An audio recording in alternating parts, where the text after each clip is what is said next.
ከዚህ ዓለም በሞት ተለይቶ ወደ አዲስ ቀን ጊዜው እንደደረሰ ያውቅ ነበረና በዓለም ያሉትን ወገኖቹን ወደዳቸው፣ ለዘላለም ወደዳቸው።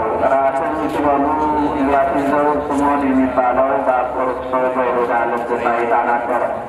ጌታ ኢየሱስና ሁሉም በእጁ እንደሰጠውና ከእግዚአብሔር እንደወጣ ወደ እግዚአብሔር እንዲሄድ ባወቀ ጊዜ